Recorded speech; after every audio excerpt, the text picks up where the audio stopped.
स्वर्ग है? स्वर्ग के दर्शन तो मृत्यु के पश्चात होते हैं शोन।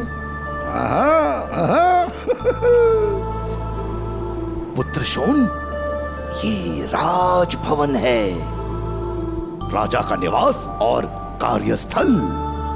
कुरुओं के राजा यहाँ वास करते हैं।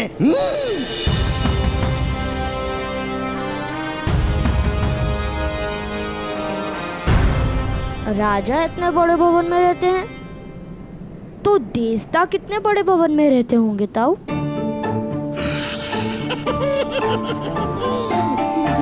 उन्हीं बड़े भवनों की क्या आवश्यकता,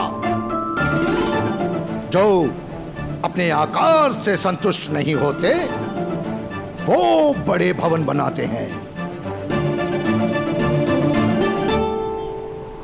राजा का भवन राष्ट्र का सम्मान होता है, उसका विशाल होना ही आवश्यक है। भ्राताश्री, बालकों को संतोष सिखाइए, संघर्ष नहीं। संतोष सिखाया नहीं जाता धीरज, संतोष तो स्वयं हृदय में जन्म लेता है। पर तुम कहो तो मैं तुम्हारे पुत्रों को भय अवश्य सिखाऊंगा। भय को पालना नहीं, उसे मार गिराना चाहिए ताऊ। वाह वाह पुत्र, तुमने तो मुझे प्रसन्न कर दिया। तुम्हारा यही भय कुमार गिराने का स्वभाव तुम्हें दिव्य बनाता है।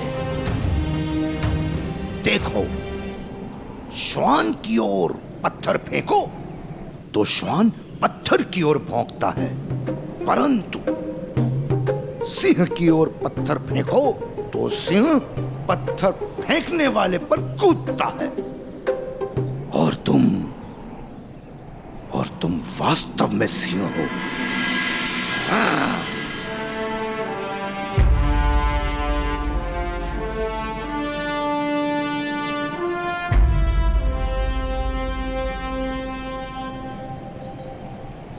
आज इस नगर को तुम देख रहे हो, शीघ्र ही ये सारा नगर तुम्हें देखेगा।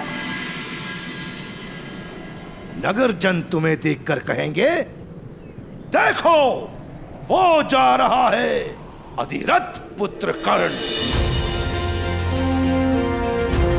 अधिरथ पुत्र कर्ण?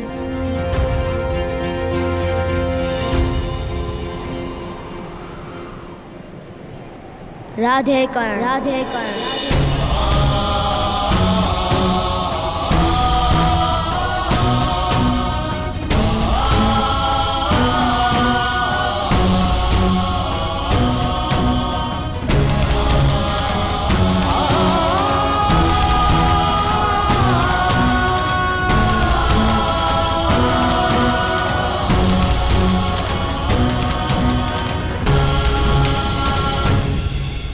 चले, अब हस्तिनापुर में प्रवेश लेने की अनुमति भी लेनी होगी हमें। तुम जाओ, मैं भुगत राम जाकर वृषभान से मिलूंगा।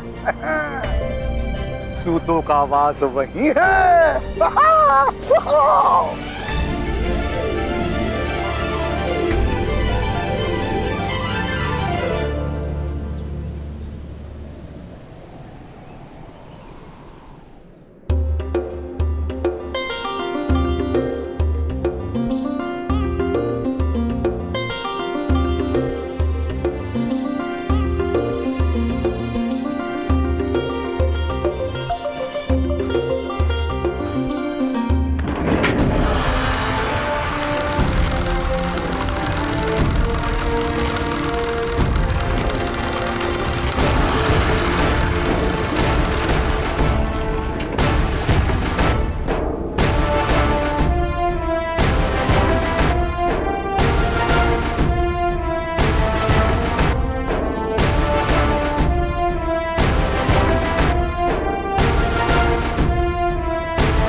यहाँ बहुत लोग हैं, अन्यथा मार्ग से भटक जाओगे।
राजापन, क्या ये महोदय वास्तव में इतने विशाल होंगे?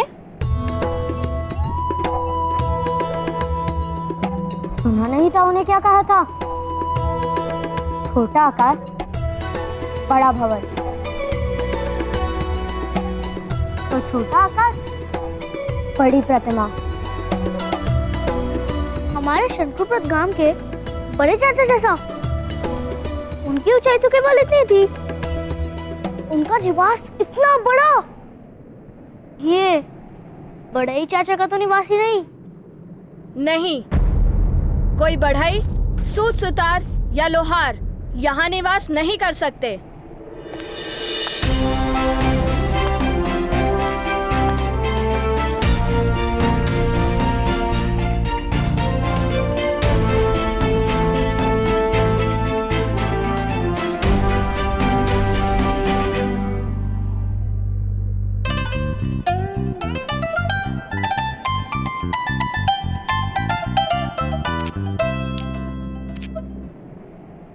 राजभवन में केवल क्षत्रिय ही निवास कर सकते हैं। किंतु कैसे जाना जा सकता है कि कौन सूत है और कौन क्षत्रिय? उनके मुख पर क्या कोई चिन्ह होता है? क्षत्रियों के मुख पर तेज होता है और उनके हाथों में शस्त्र होता है। तुम क्षत्रिय हो? नहीं, किंतु इस समय तो तुम भी क्षत्रिय नहीं। तुम्हारे हाथ में शस्त्र जो नहीं और मुख पर तेज भी नहीं, भ्राताश्री। वैसे तुम दोनों कौन हो? पहले तो कभी नहीं देखा। तुम्हारा नाम क्या है? मैं हूँ शोन और ये मेरे भ्राताश्री कर्ण। मेरा नाम सूचीपद है और मेरे पिता सेना नायक मदन जय की सेना में सैनिक हैं। तुम दोनों मदन जय महोदय को तो जानते हो ना? बहुत बड़े वीर हैं वो। अभी अभी आदिवन से 5 वनवासियों को बंदी बनाकर लाए हैं और गांधार के राजा शकुनी के हाथों उनका सम्मान होने वाला है। आदिवन? वहाँ के वनवासी तो पाताल में उतर गए। तुम किस प्रकार जानते हो? हम भी आदिवन से ही आ रहे हैं। वनवासियों ने हमें भी बंदी बना लिया था, किंतु हम मुक्त होकर आ गए। ओह, तब तो तुमने मदन जय महोदय का पराक्रम तो देखा ही होगा। हमारे महाराज धृतराष्ट्र नेत्रहीन है ना, इसलिए मदन जय महोदय अपने पराक्रम के बारे में सुना रहे हैं उन्हें। चलिए भ्राता, हम भी सुनते हैं। नहीं, शोन, शोन माता ने साथ रहने को कहा है।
महाराज,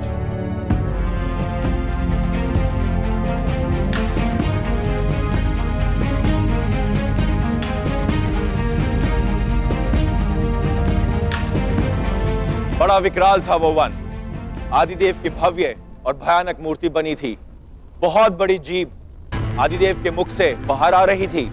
उस जीभ पर मनुष्य का मस्तक रखकर मनुष्यों का बलिदान दिया गया था। अनेक मनुष्यों के रक्त से समग्र परिसर लाल था। एक सूतों का परिवार बंदी बनकर डर से थरथरा रहा था। मैंने विचार किया कि हस्तिनापुर की महान सेना का सेना नायक सूत परिवार का रक्षण यदि नहीं कर पाए तो समाज हस्तिनापुर पर लालछन लगाएगा महाराज। 500 से अधिक वनवासी थे वहां महाराज, किंतु आपकी कृपा और प्रेरणा से आपका ये सेवक भयभीत नहीं हुआ। मैंने उन्हीं का शस्त्र खींचकर भीषण युद्ध किया महाराज।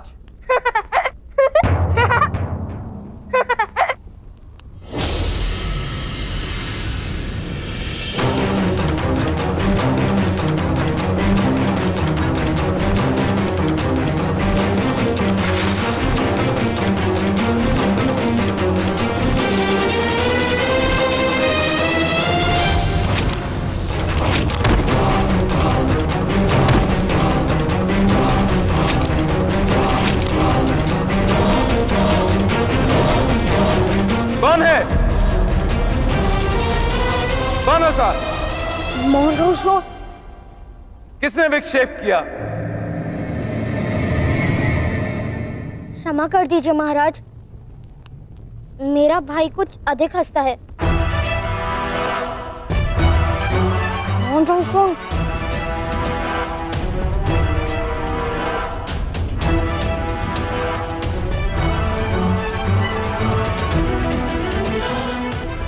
किंतु तुम हंसे क्यों बालक?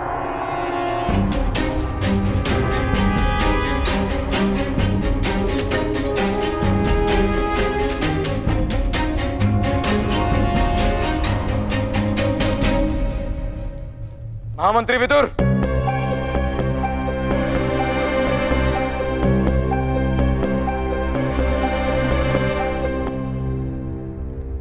जी महाराज। बालकों, महारानी गांधारी ने तुमसे प्रश्न पूछा है, उत्तर दो।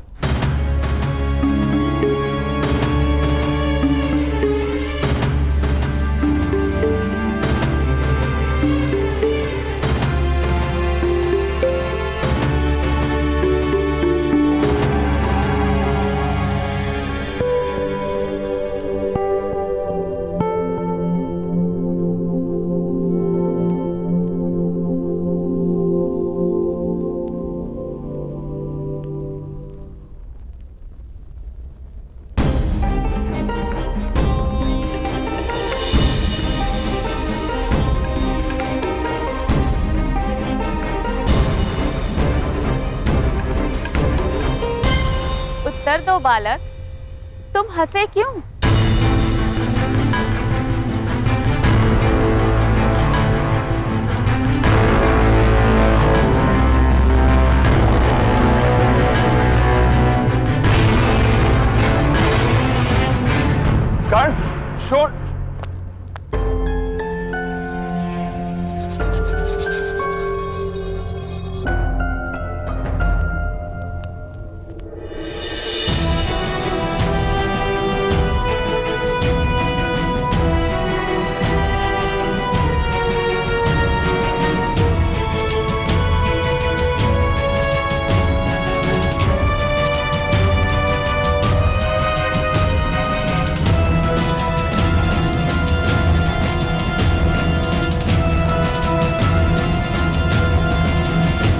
क्षमा कीजिए महाराज, क्षमा कीजिए महारानी।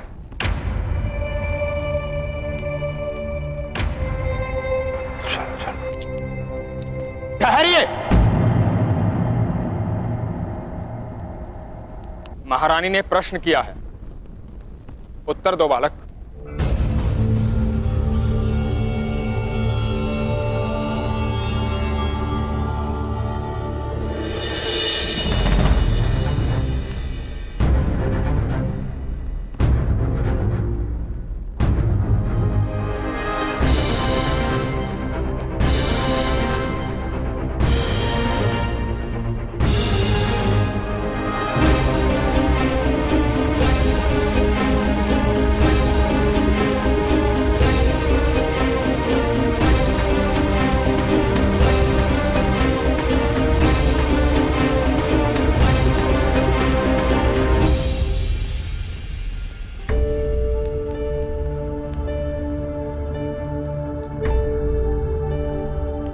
हमारे गांव में एक मध्यम महोदय थे। वो सदा कहते थे कि मैंने युद्ध में 100 शत्रु के हाथ काटे और 100 शत्रु के पैर भी काटे। तो मेरे मित्र वास्तव के पिता ने पूछा कि तुमने शत्रु के मस्तक क्यों नहीं काटे? तो मध्यम महोदय ने क्या कहा पता है? कि वो तो आराम से ही कटे हुए थे।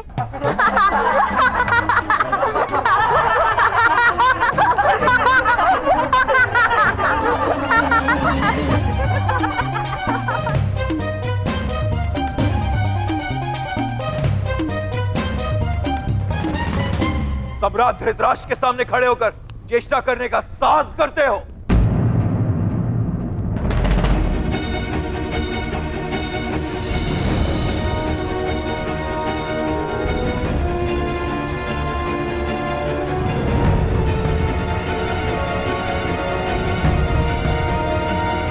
बालक है, उसे हंसने का अधिकार है, किंतु इस प्रसंग का स्मरण क्यों हुआ बालक? क्योंकि ये सज्जन गुफा से बाहर निकले उससे पूर्व मेरे भ्राताश्री ने उन वनवासियों को पराजित कर दिया था।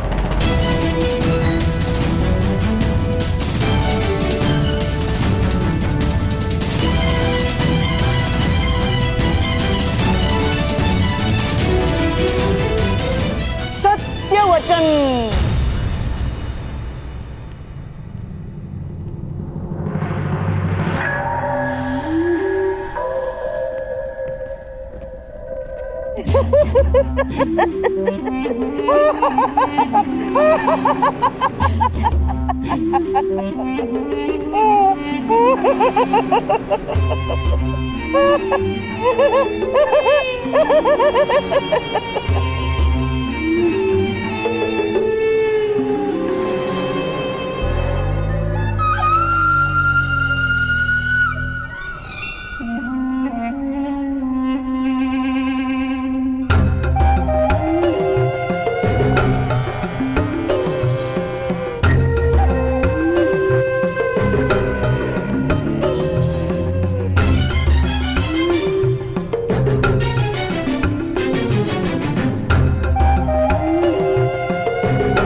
एक अवसर पर शकुनी गांधार की सेना लेकर हस्तिनापुर को पराजित करने ही वाला था।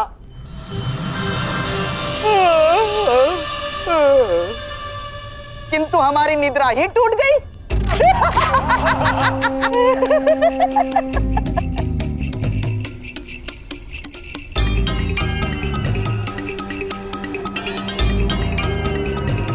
फिर शकुनी ने विचार किया कि सेना की आवश्यकता ही नहीं है।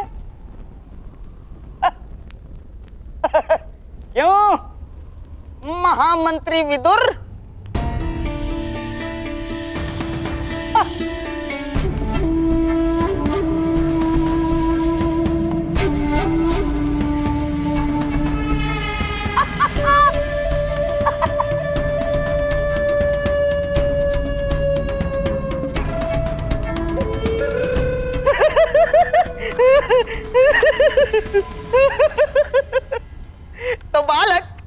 तुम्हारे भ्राताश्री जाग गए।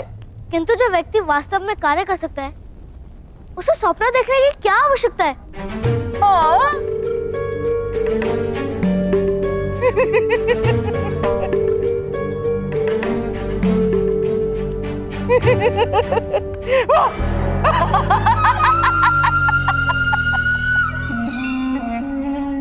बड़े बुद्धिमान मालूम होते हो, हैं? सुनो बालक, यदि यही वाक्य कोई बुद्धिमान कहे तो उसे असत्य कहते हैं, और यदि यही वाक्य कोई मूर्ख कहे तो उसे सत्य कहते हैं।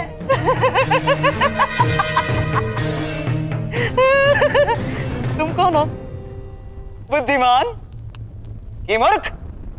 मूर्ख अपने आप को मूर्ख नहीं कहता, बुद्धिमान अपने आप को बुद्धिमान नहीं कहता।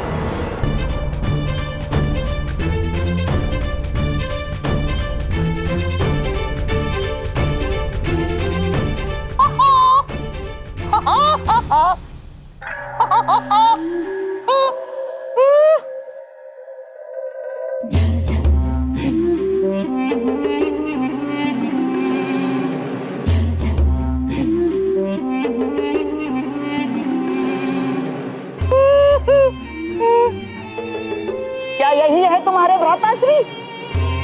हाँ।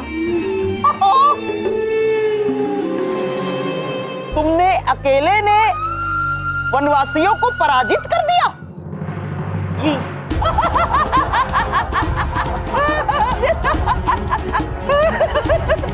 अकेले पराजित?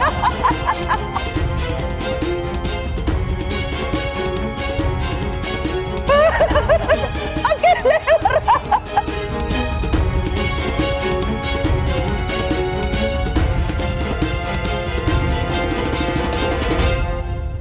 राजा के सामने असत्य बोलने का दंड जानते हो?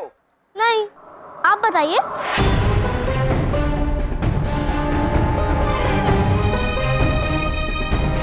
आगे आओ बालक। तुमने हमारे सेना नायक पर आरोप लगाया है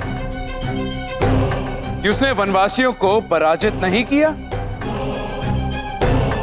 यह भयंकर आरोप है। आगे आओ। क्षमा कीजिए महाराज, क्षमा कीजिए।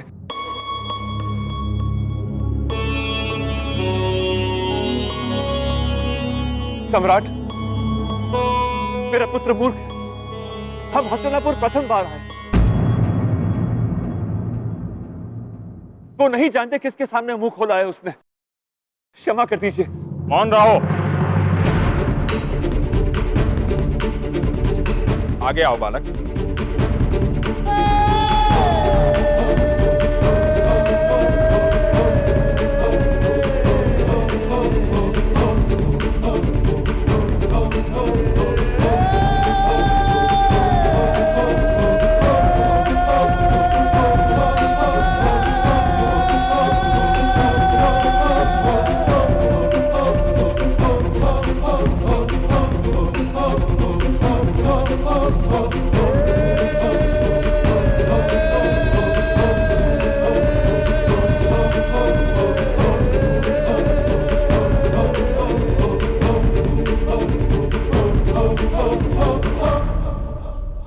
यदि तुमने हंसने हंसाने हेतु असत्य बोला है तो महाराज तुम्हें क्षमा कर देंगे।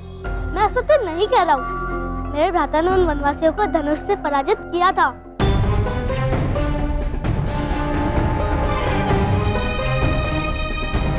क्या तुम्हारा भाई सत्य कह रहा है?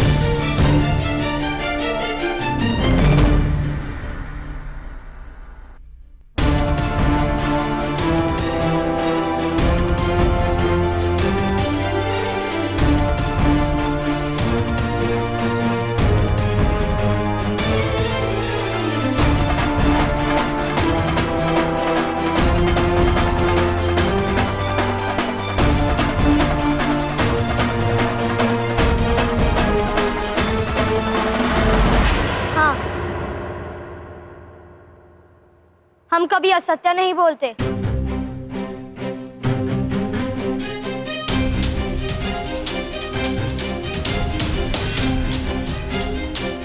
हाँ मंत्री विदुर,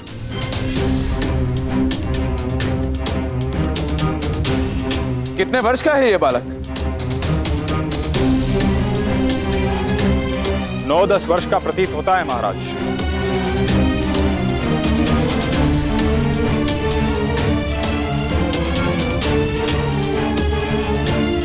किंतु इसके पिता अवश्य ही क्षत्रिय नहीं है।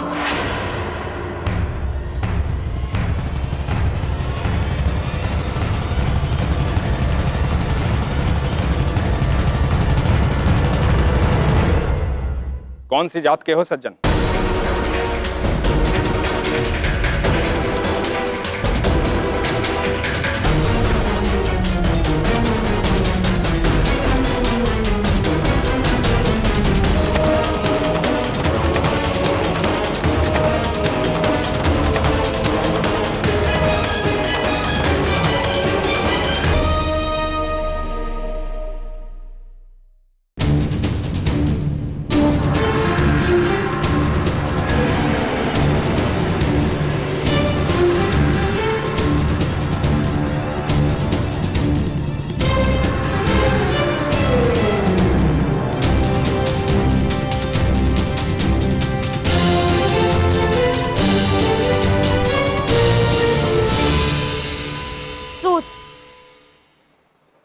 सूत है हम महाराज, सूत है हम महाराज, सूत है हम महाराज,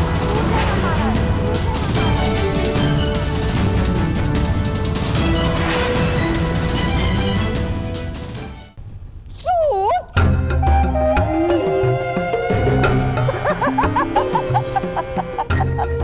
सूत है हम, सूत है हम, सूत है। महाराज, एक सूत के पुत्र ने धनुष उठाकर वनवासियों को अकेले ही पराजित कर दिया।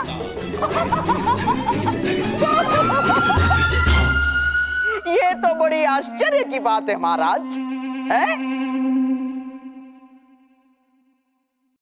इस बालक की परीक्षा तो करनी ही चाहिए।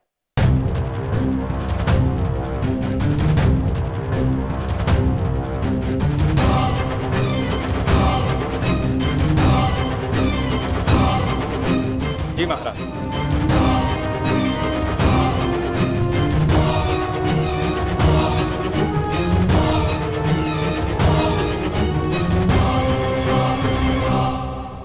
सेनानायक मदनजय, अपना धनुष बालक को दीजिए।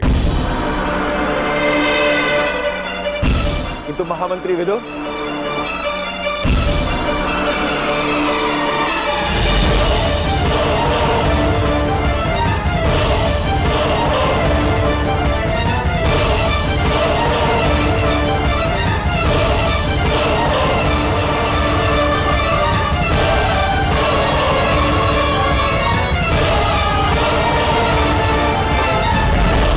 धनुष उठाओ बालक।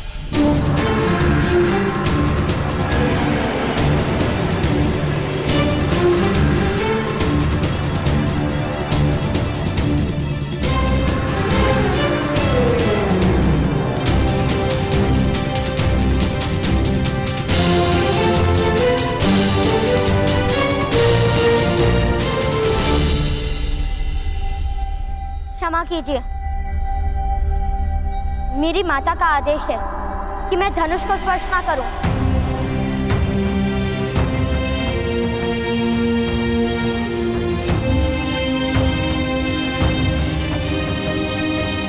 मेरे लिए मेरी माता के आदेश से बड़ा ईश्वर का आदेश भी नहीं।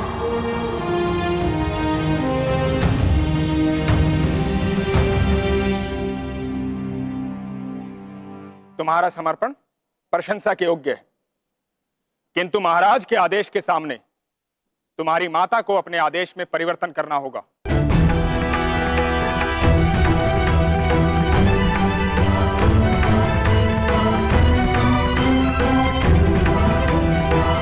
सज्जन, अपने पुत्र को आदेश दो कि धनुष उठाए।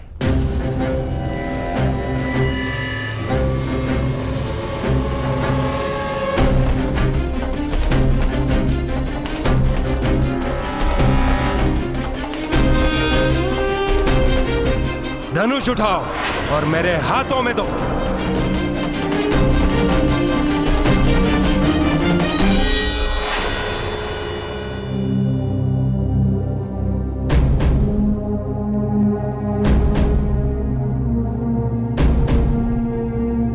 ऐसे ही आदेश से मेरे ताऊ ने धनुष उठाया था,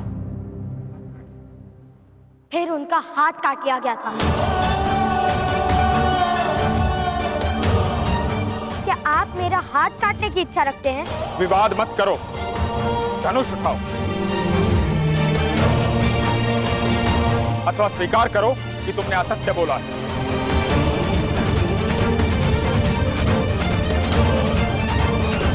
धनुष मैं उठा नहीं सकता और असत्य बोलने का दंड आप मुझे नहीं दे सकते, किंतु मैं जानता हूं दंड मुझे अवश्य प्राप्त होगा, कारण चाहे कोई भी हो। असत्य बोलने का तो दंड मिलेगा। सैनिकों,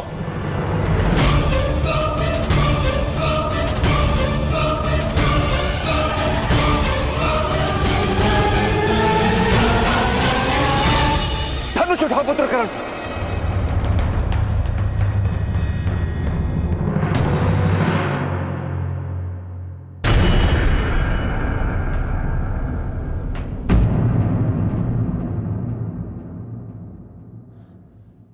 तुम्हारी माता का आदेश है।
लक्ष्य क्या है महाराज? किस प्रकार का लक्ष्य भेज सकते हो बालक? ठहरा हुआ, चलता हुआ या फिर दौड़ता हुआ? उड़ता हुआ।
महामहिम भीष्म की महामहिम भीष्म की महामहिम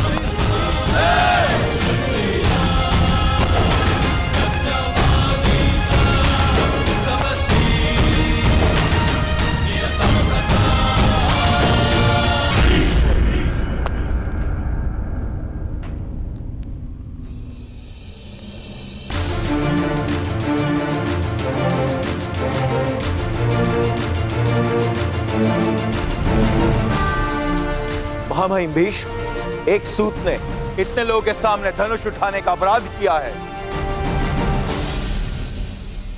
फिर तो इसको दंड अवश्य मिलेगा।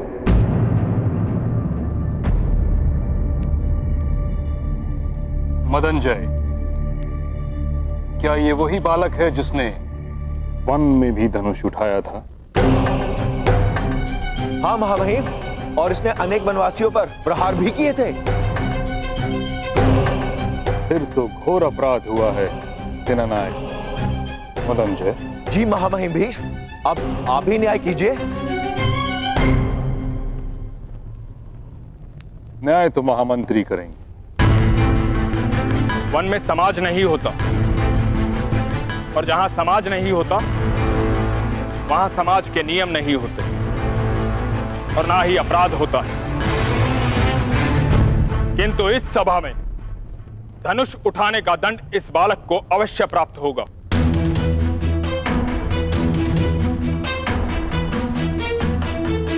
भ्राता विदुर, अगर अनुमति हो तो दंड मैं निश्चित करूंगी।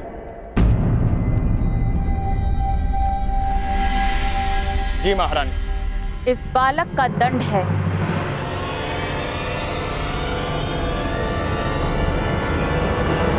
कि आज भोजन में इसे पूरे 7 लड्डू खाने होंगे।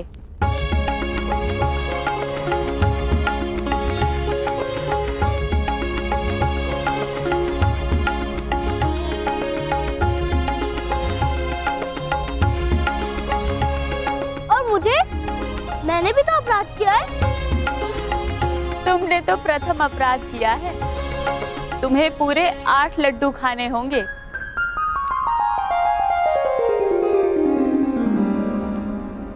आपको हस्तिनापुर में वास करने की अनुमति है। आप भूगत ग्राम में जाकर बस सकते हैं सज्जन,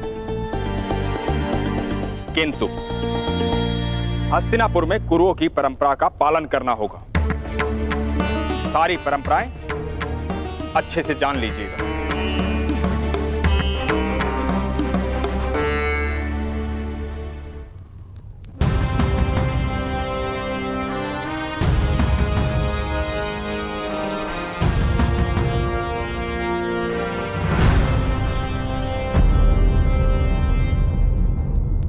पुत्र का कर्तव्य होता है पिता के कर्मों का उत्तराधिकारी बने। धनुर्विद्या केवल क्षत्रियों के लिए होती है। तुम सूत के पुत्र हो, तुम्हें सूत ही बने।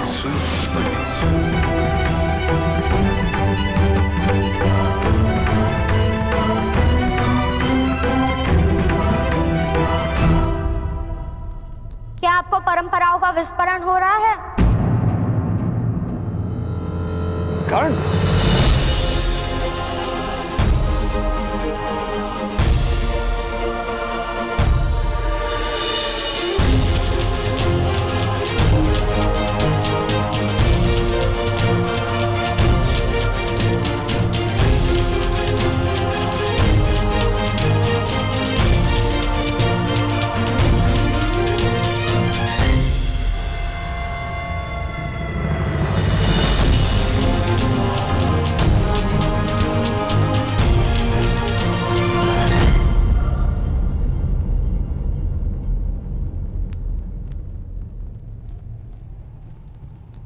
आज धनुष नहीं लेंगे मेरे हाथों से।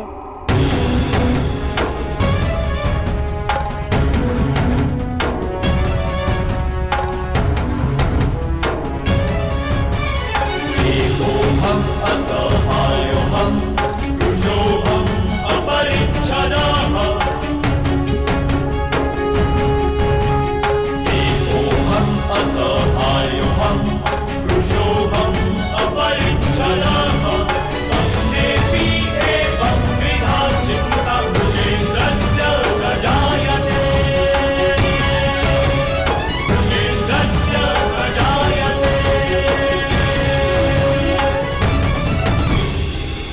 आज के पश्चात तुमसे धनुष लेने की आवश्यकता नहीं पड़ेगी, ऐसी आशा करता हूं।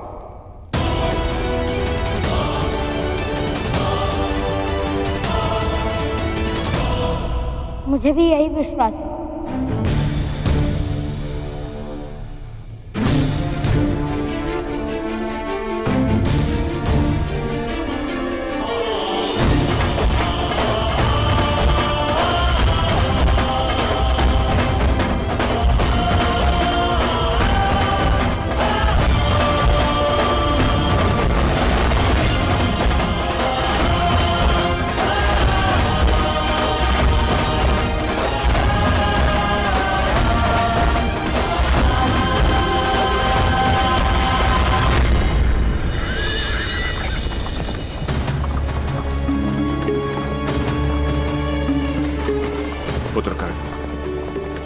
हस्तिनापुर की व्यवस्था पर प्रश्न उठाना उचित नहीं था। किंतु पिताश्री, मैंने तो उनकी परंपरा का पालन किया है। महामहिम विष्णु ने वन में मेरे हाथों से धनुष ले लिया था, ये कहकर कि सूतों को शस्त्र उठाने का अधिकार नहीं। तो मैं हस्तिनापुर में धनुष कैसे उठा सकता था? इसलिए मुझे धनुष लौटाना उचित लगा। पिताश्री, वो क्या है?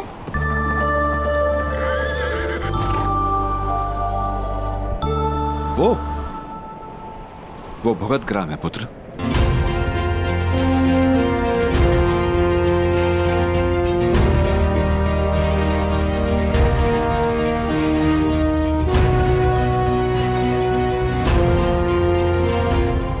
ग्राम है तो आवास कहाँ है पिताश्री? गांव के नाम से जान नहीं पाए तुम? भूगल अर्थात भूमि के अंदर, उस पर्वत के अंदर आवास है। एक बहुत बड़ा समाज रहता है, सारे सूत और सूत से भी निम्न जात वहां वास करते हैं। क्या सूतों को भूमि पर वास करने का अधिकार नहीं पिताश्री?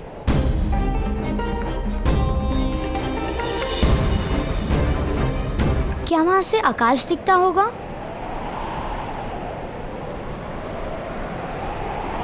या हमें आकाश देखने का भी अधिकार नहीं? देखो पुत्र, मनुष्य की शक्ति देखो।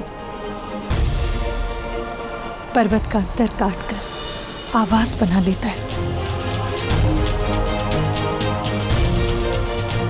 विपदाओं को चीरकर जो मार्ग बना लेता है, वही शक्तिमान है। तो क्या विपदा जैसा कुछ भी नहीं?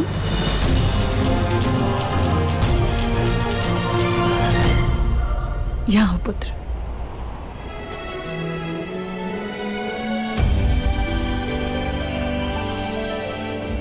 विपदा सुख और सामर्थ्य प्राप्त करने का अवसर है कर्ण। जो विपदा से पराजित हो जाता है, उसे जीवन में सुख का अनुभव कभी नहीं मिलता है। किंतु जो विपत्ति को अवसर बना लेता है, सुख उसी को मिलता है।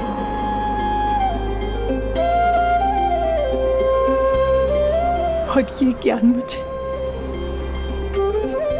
अभी प्राप्त हुआ।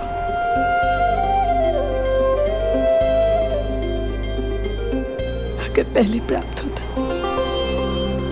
तो जीवन के कई वर्ष सुख से भर जाते।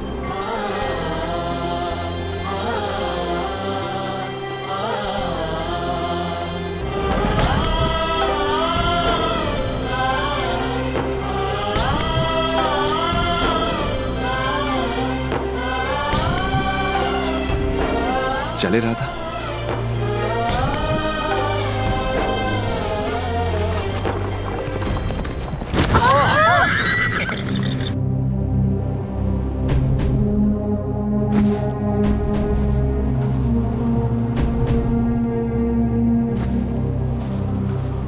कौन है? किसने हमारे पर गड्ढा निर्मित किया? कौन है? सामने आओ, युद्ध शोण, क्या कर रहे हो? विपत्ति का अवसर बना रहा हूँ पिताश्री। प्रथम रथ से वस्तु उतारो, अन्यथा विपत्ति में संपत्ति चली जाएगी। चलो।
हे भगवान, हे भगवान, आप लोग इस मार्ग से आ रहे थे ना?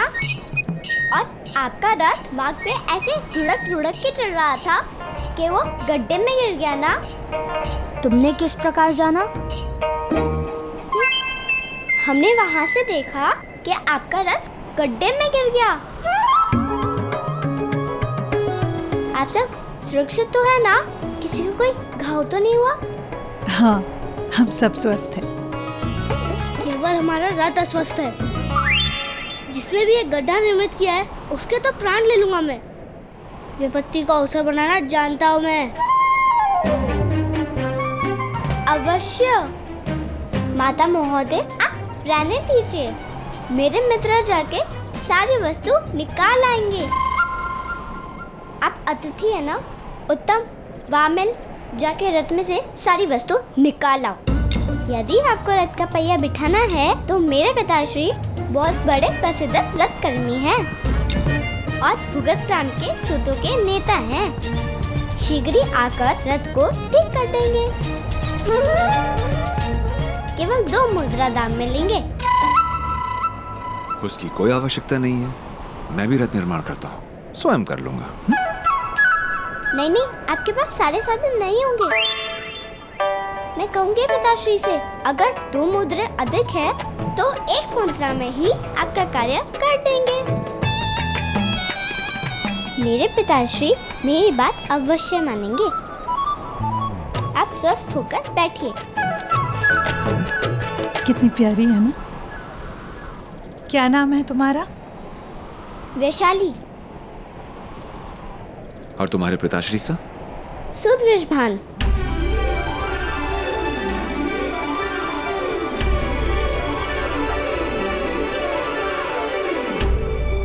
यथार्थ। तो जाओ, बुलाओ अपने पिताश्री को। आप 1 मुद्रा दीजिए, मैं शीघ्र ही बुला कर लेके आती हूँ।